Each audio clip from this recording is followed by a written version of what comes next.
Assalamualaikum warahmatullahi wabarakatuh.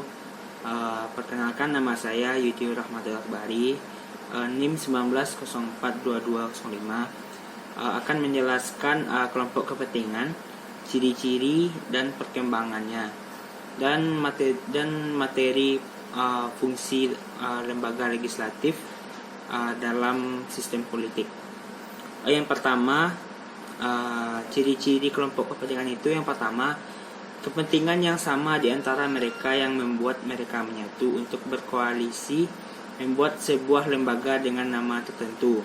Yang kedua, himpunan orang-orang yang tematis atas nama satu atau lebih keperluan tertentu yang sangat diperjuangkan. Yang ketiga, setiap kegiatan yang diselenggarakan akan mengastamanakan masyarakat memandang fungsinya yang yaitu sebagai artikulator kepentingan dalam masyarakat. Yang keempat, kegiatan golongan kepentingan tidak dimaksud demi memperoleh jabatan publik, namun lebih pada usaha partisipasi. Dan yang kedua, perkembangan kepentingan kelompok kepentingan di Indonesia.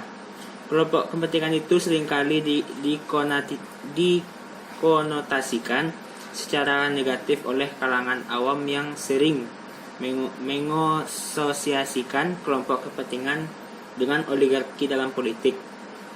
Jadi, kelompok kepentingan berbeda dengan partai politik dan kelompok penekan.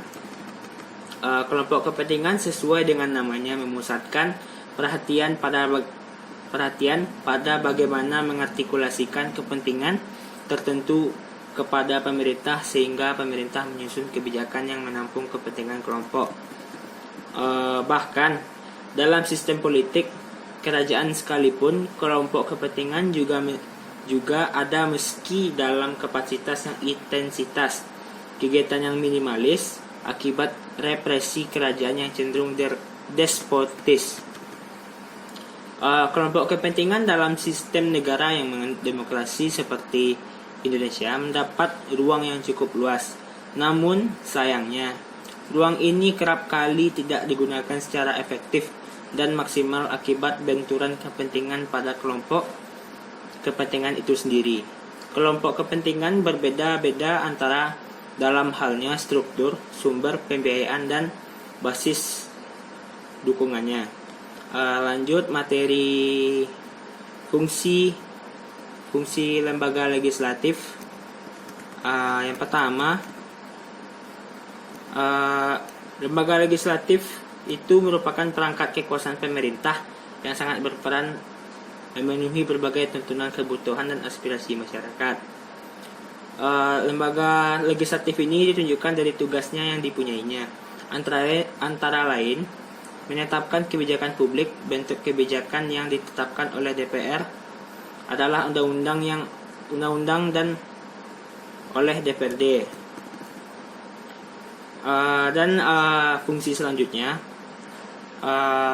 lembaga legislatif itu mampu menampung aspirasi dan kepentingan masyarakat yang diwakilkan dengan cara memasukkan ke dalam undang-undang. Yang kedua, memuaskan kehendak masyarakat atau kemauan yang dihasilkannya. Sekian, itulah sedikit penjelasan dari saya. Bila ada salah, saya mohon maaf dan kekurangannya. Assalamualaikum warahmatullahi wabarakatuh.